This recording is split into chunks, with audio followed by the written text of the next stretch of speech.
think a family starts thinking about early intervention when they've received a diagnosis around their child's development, and this can be a very worrying and anxious time. And the way that we think about early intervention is gathering information about that child and having a look at where their strengths are, where their interests are, but also where their needs are and what challenges they're facing in their future learning and development of skills. Well, when we first received the diagnosis, it was a shock, basically. Yeah, I felt more like that I was in a different world, and I had an idea that he might be autistic, and I guess it just confirmed what I'd already thought. When Jonathan was first diagnosed, of course I was devastated. Both me and my husband were devastated because we looked at the bigger picture of what was going to happen in the future. Then we took a step back and sort of decided to say, let's take a step at a time. I was in a bit of a denial, like, no, this can't be happening, or she's, you know, basically found something that I didn't want to hear about our son. Prior to the diagnosis, I did quite a bit of research, looked up on the internet and spoke to a lot of different people about the different characteristics that autistic children have, and I basically started to see things, or the things that I'd already seen were, I had an explanation for. I started ringing, putting his name on waiting lists. So that was our first thing. I just spent a whole day filling out forms, putting his name on the waiting list, and then following up after that point. Do we need to find help?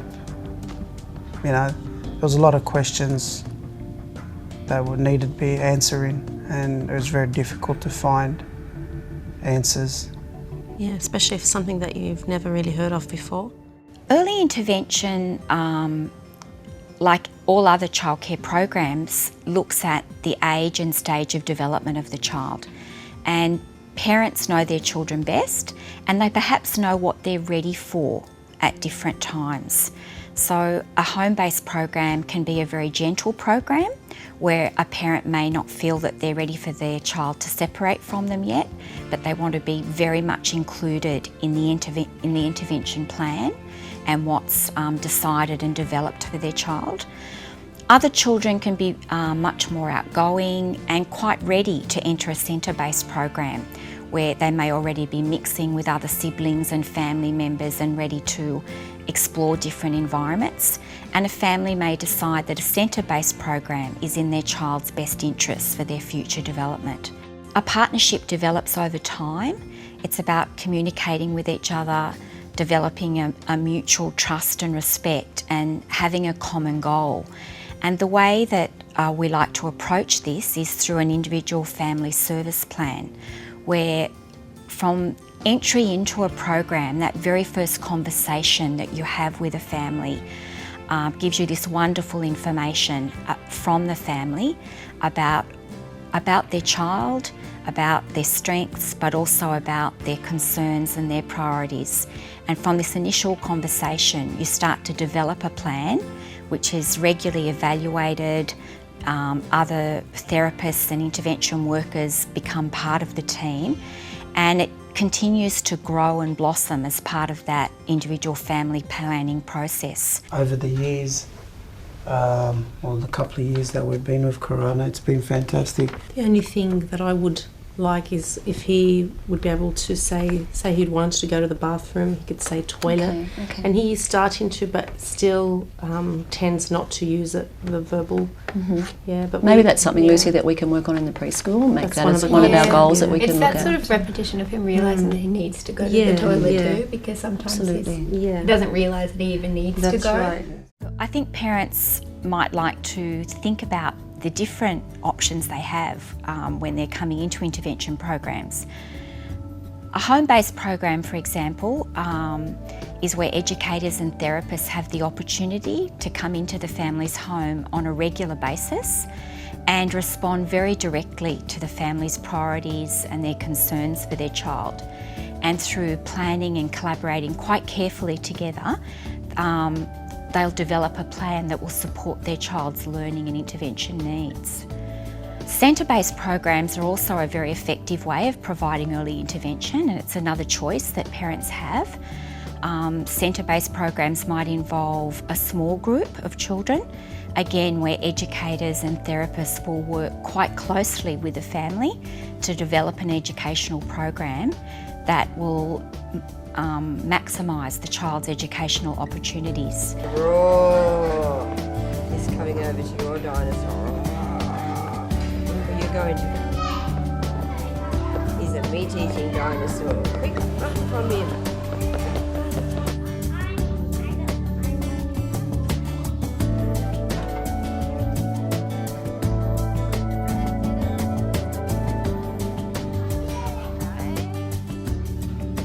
An occupational therapy program aims at helping the child become as independent as possible in their occupations, in their life roles. So these occupations include helping them to participate, to play in play activities, in school activities that satisfy to become independent as a player, help them become independent in their role as a self-maintainer so that they can complete age-appropriate self-care activities, to help them become independent as a friend, to help them become part of their role as a family member and complete family routines.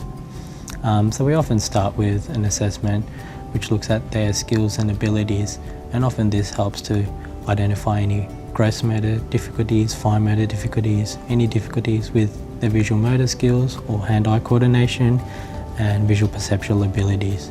A lot of the kids like anything messy, I guess. So I mean, you can see it's all about mess, and that's what makes it fun for them. But then in that same time, you've got to try and disguise the purpose, the real thing, what you're trying to achieve behind it.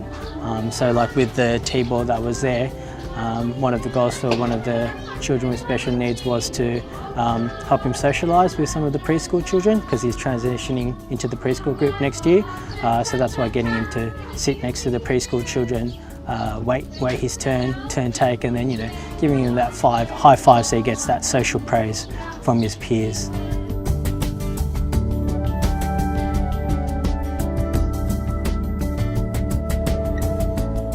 Communication encompasses everything you do. It's not something like a gross motor skill where, you can't jump that well. It encompasses everything. All day there are thousands and thousands of communication opportunities. So it can impact on lots and lots of different areas of development. It might be that a child who has really severe communication difficulties has quite significant behaviour difficulties as well. They might get quite frustrated if they can't feel as though they can say what they're trying to get across, or if they can get their needs met because they don't have a way of communicating that. It also impacts with lots of other different areas, so things like self-help skills, for instance. If they've got delayed communication skills, so it might be that they find it very difficult to follow instructions, then they might find it very difficult to follow through with the sort of routine of how to get dressed in the morning. So if we develop their communication skills, it might be something like visuals, then they could follow that sequence, which then also helps impact on their self-help skills.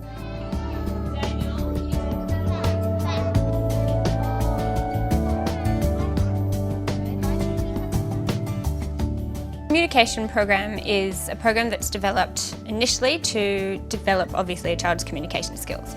So it can be for a child who's verbal, and it can also be for children who are non-verbal, so who aren't speaking or using any other sort of form of communication. So it starts initially with an assessment, which can be either observational, where you observe the child in their environment, interacting with their parents, how they are at home, in preschool, and you can gain information about what communication skills they might have. So it might be eye contact, whether or not they're making any sounds, whether or not they imitate actions or words. So really those early communication skills. Or it can be more of a formal assessment where you sit down and look at each aspect of a child's language, if they're more verbal, and look at their grammar and their sentence structure and their words and things like that, and work out where they are to start off with. And then from there we develop a program that aims to build on what skills they have. So if a child, for instance, is non-verbal, we try to either encourage their verbal language or to give them a substitute for verbal language. It might be signing or pictures or something like that. So the communication program is about assessing where the child's skills are at and then how to enhance what skills they do have to bring them up to the next level, to give them something that's functional.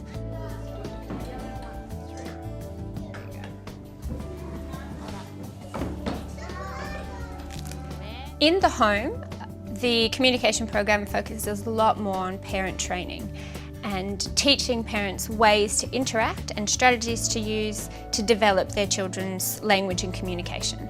We use a lot of the routines at home to encourage parents to use those sort of incidental moments to embed the goals within daily activities so that the child is getting lots of communication intervention, but in a very natural setting. We might also use toys or activities that they have at home so that when we're not there, the parents can continue to provide communication intervention without having to have a speech pathologist there as well.